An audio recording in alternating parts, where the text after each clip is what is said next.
Just to say that this meeting is being live streamed. If you're not happy with this, if you could let us know. Thank you. Thank you very much. So welcome to you all this morning. Any apologies, please? Louise Hughes, Einir Williams, and Ivor Glyn Lloyd. Thank you. I've had a word with Louise. She's back from hospital. She donated a kidney to her daughter 2 weeks ago. I'm sure we'd all be pleased to send her a get well card. I'm sure you all agree with that. Thank you. Any declarations of interest? I'll propose that the minutes are correct. Do we have a seconder? Yeah, there's one thing to be amended. With the planning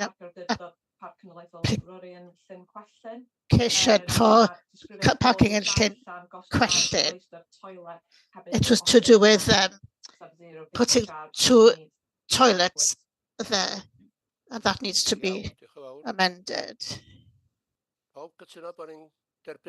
Do we accept the minutes? If you could show, please.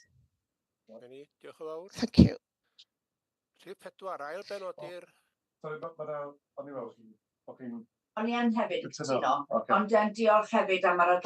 Yes, and thank you for the report as well. And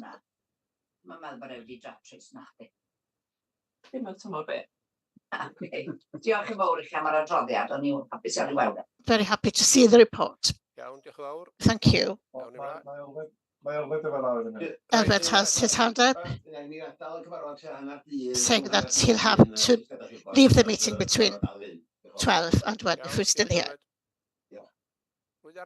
Anybody else? Okay, we'll go on to number 4 then, which is the local ACCESS forums, to reappoint people to that. Who's talking with that? Yes, as the paper suggests, after 3 years, the tenure of members, we need one in the north and one in the south. It's usually 3 years under the rules. And that's statutory regulations, how it's run. We've just come to an end now. Last meeting, last Tuesday. So we want to go and advertise now to have new people on the forum. I hope that most of the members will want to come back, but we're down 2 or 3 people, especially in the south, for various reasons. One has passed away. So we need more of a spread of people now. So it's very important. People like the ramblers or landowners, or it's important that when they're around the table, that they've got their own experience to bring to the table, and not just speaking under the banner of whoever they're representing. It's really important for us to have individuals who are interested. So landowners, user groups.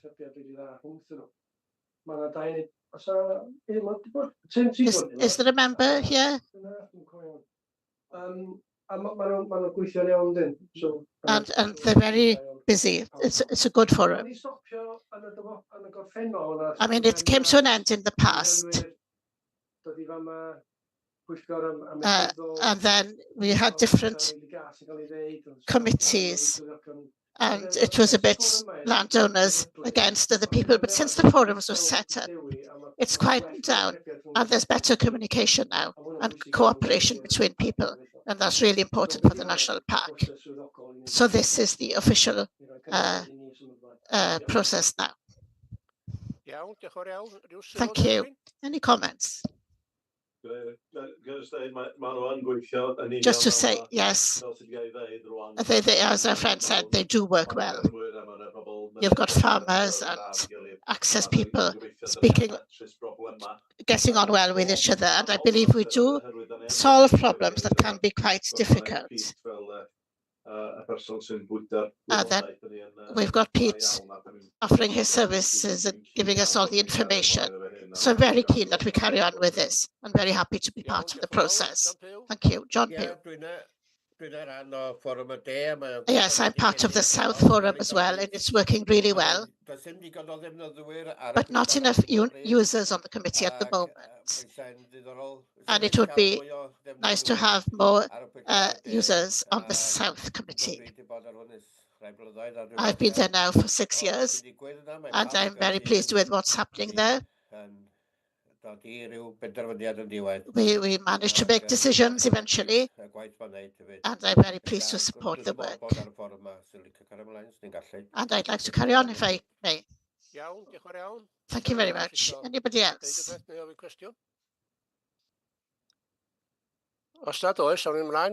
If not, we'll go on to the recommendation that the committee approves the process and the timetable for the reappointment of the local access forums. Proposed, seconded. So do we select 4 new members, or do we agree that the present 4 continue?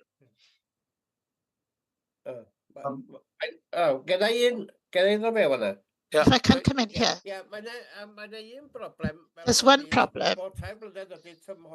The term is for 3 years. I wonder if it could be changed to maybe 5 years or 4, because 3 years isn't long, really. Is that possible? Pete, Meisio dewis o'r aelodau. Gyda nhw wan. Sydd. John Pugh, Martin. Okay. Yeah. Reit.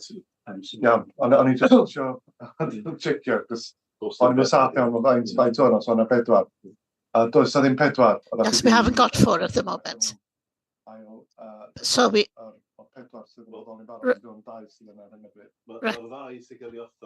So the 2 existing ones need to be voted in at the AGM. Panel dethol o 4, so hyn fydd yn penderfynu pwy sydd yn cael ei dewis i'r panel. So, os ni'n dweud, beth o ddim cynnwys Peter na John, felly. Without Peter or John? Well, we've been selected by the authority itself. I think this is for external people coming in. So it's up to you, really. Sorry, just to answer question John. Just to answer John's question. The statutory instrument says 3 years. We've asked the government to consider making it 5 years, because by the time people get used to it, it's time for them to go, maybe. So we have asked for 5 years, but that's up to Welsh Government after the election.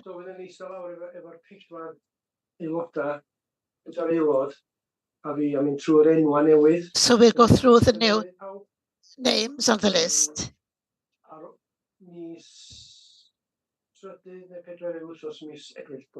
And hopefully we'll do this in the 3rd or 4th week of April.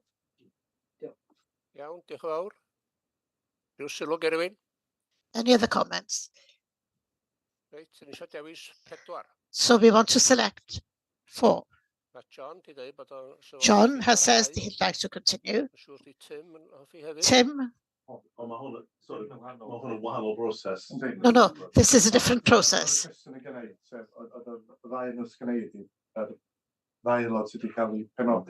So the 2 members that have been appointed to sit on the forum. ma' hwn yn broses ar gyfer penodi aelodau eraill. So this is a process for appointing new members. So mae'n rôl hollol wahanol. So it's different procedure. Ond wrach at safon yn well bod 'na degree of separation a bod. So it might be better to do it separately outside of Tim and John, so they're not part of the process. Okay. But by having John and me on this committee, you've got people who understand the work and who can say what you want from other people. Because if you get other people from the authority deciding this, then maybe they don't quite understand what kind of input we want, what kind of members. Yeah, I understand the principle, but my opinion is it would be better to have the two of us as part of the process. Okay, so os yw'n pwyllgor yn cytuno hynna, da chi'n gwylio am Tim, in that John, case, we're looking at Tim and John and two other people. We'll vote on this. Propose that we elect John and Tim to continue on the committee.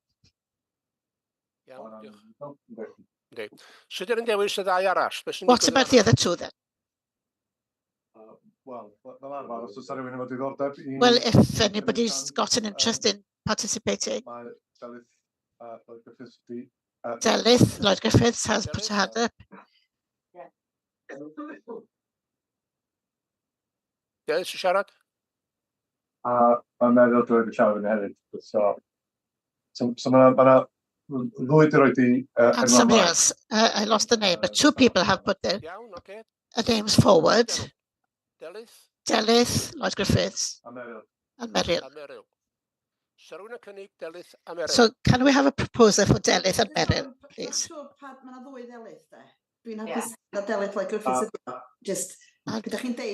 When you say Delyth, always say which one, just in case. Rhaid ni mynd i ardaloedd felly, Delyth Criceth, Delyth Delyth Criceth, ia, dwi'n hapus efo hynna. Cael yng ngalw'n gwaith, diolch. A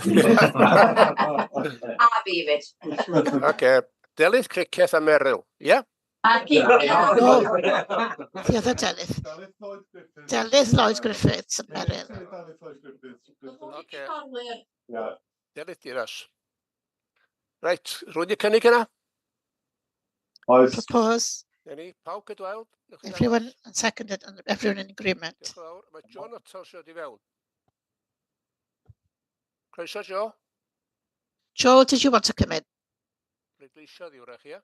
No, she was just voting. I was just voting. Yeah. Okay, diolch yn fawr. Reit, dyna ni, mae Delyth a Meryl wedi i'w dewis. Good, so Delyth and Meryl have been selected to go on the committee with Pete and John. So we'll go on then to the planning applications.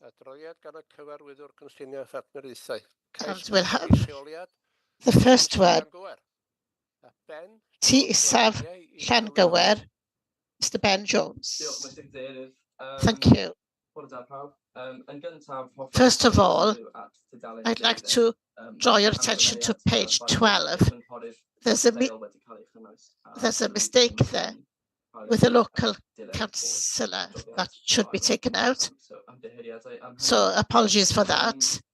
So mae ganddyn ni cais TSF Llangywer. So we've got a planning application for TSF Llangywer, construction of a single-storey side extension.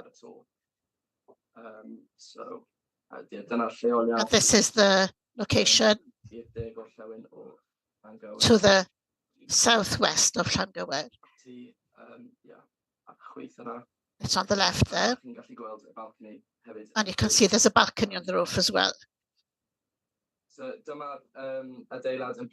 This is the existing building. There is a balcony there already. It's just a small one. So they'll be extending that out. And it'll go on top of the new extension. That's the view from the balcony. So it's not overlooking other buildings, and it's not in view of the neighbours. So we're discussing this today is we've had an objection from the Community Council, and they're concerned about the impact on the character, the balcony design, and the flat roof. It says that TSAV is a small cottage typical of the area, and its character would be spoiled by adding a balcony. Also, they believe that the steel edges don't fit in with the architectural features of the area, and a flat roof is not suitable in an area that receives a lot of rain. So when we assess this, we look at development policies 1, 6, and 15, covering design, materials, character, and amenity. So to respond to the points from the Community Council, well, the extension is subordinate to the main building, and it's been done in sympathetic stonework.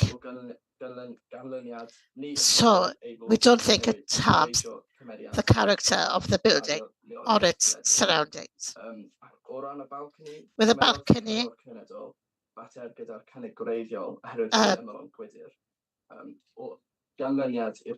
as a result of the objection, this has been changed so that it's an extension of the existing one, and it's closer to the present balcony, using matching materials.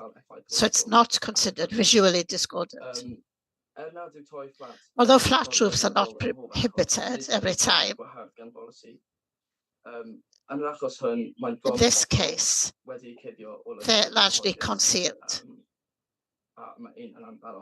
And there's one there already. Well, not already, but there's a balcony. And drainage has also been raised as an issue, but this is a control through building regulations. And finally, no evidence of overlooking or amenity harm. So in my opinion, the objections are therefore not supported by policy-based harm. And we recommend that you approve the application given the following conditions.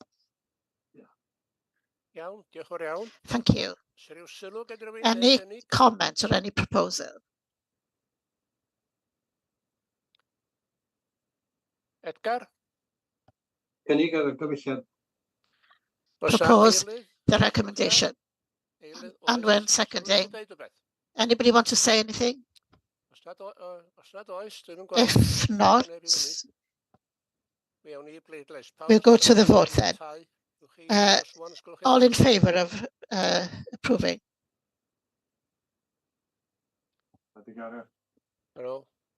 Motion is carried. We'll go on then to the second one. Llyn-Mair.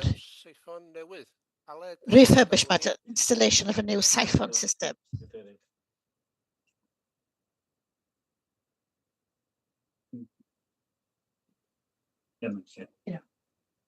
Diolch, Mr. Cadeirydd. Cais Diwn yn Llyn-Mair, Maen Twrog. This is for Llyn-Mair in Maen Twrog.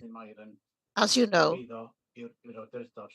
Llyn-Mair belongs to the authority, and is to put a new siphon and renew the new one, the present one, because effect of flooding in this area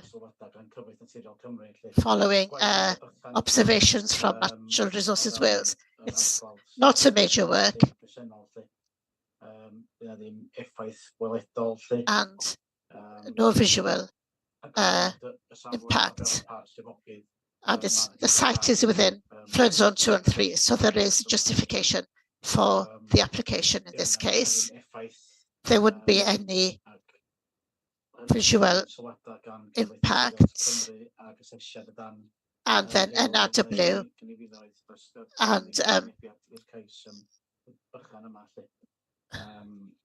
and biodiversity and so on. And we believe that this should be allowed with the following conditions. We still need to have environmental plans when the work is done to assess the impact. So the officers support the application. Thank you. Any comment or proposal?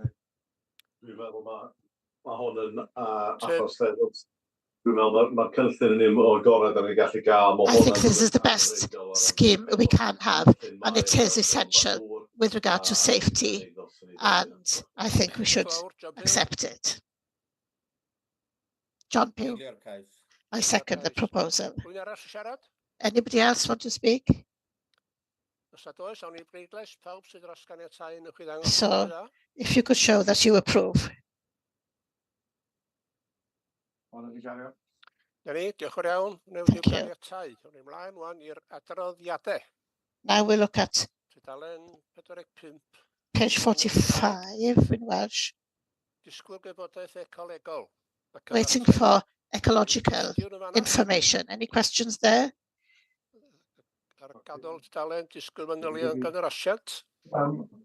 Sorry, you need to no, first of all, we need to look at Section 106 agreements. Sorry, yes.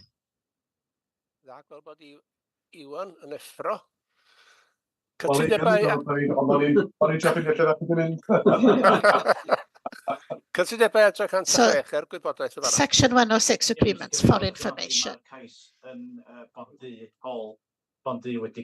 Yeah, the one in Bonthe has been withdrawn, unfortunately. So, what was the reason?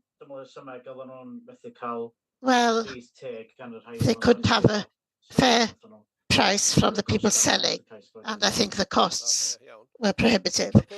John Pugh. Pentrechaf, different at Didwy. This has been ongoing for 3 years now. Why is it taking so long? Is there a reason? Mr. Cadeirydd, disgwyl I adrodd o'n i, o'na ryw problem o'r tir wedi cael gofrestru. Yeah, there was Adra, we were waiting, the land had been registered, but they said that they're moving on with it. Anybody else? Disgwyl gwybodaeth ecolegol ac yn y blaen. Rydalen 45, yna rhyw gwestiwn gen i? Awaiting ecology information, the next one. Any questions? Delegated decisions. Anything there? And then waiting for the response of the applicants. This was called in by Welsh Government. Page 47.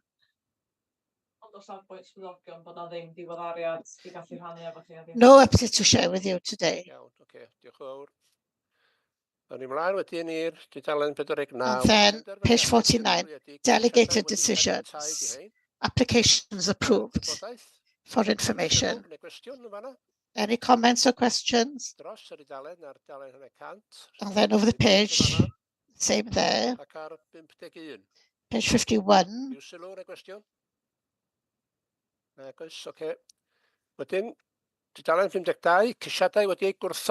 then applications refused for information. Any questions?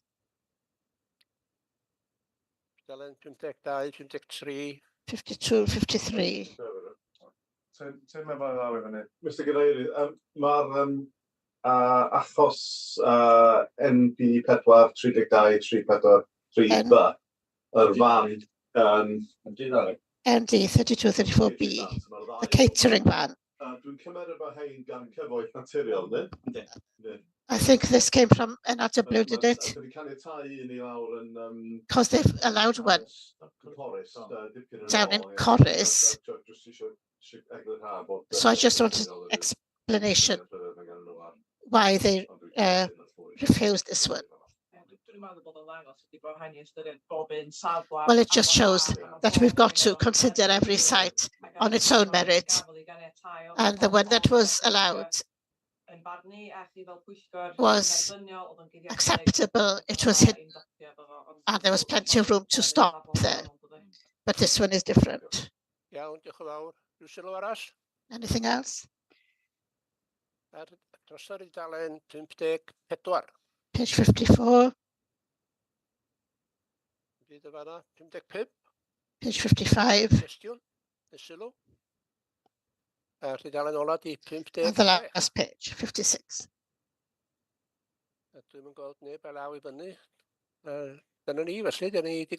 Okay, well, we finished the planning committee then. There is a working group following now. So if we come back at 1:45, and there's a different Zoom link for that one. So reconvene 11:15. Thank you.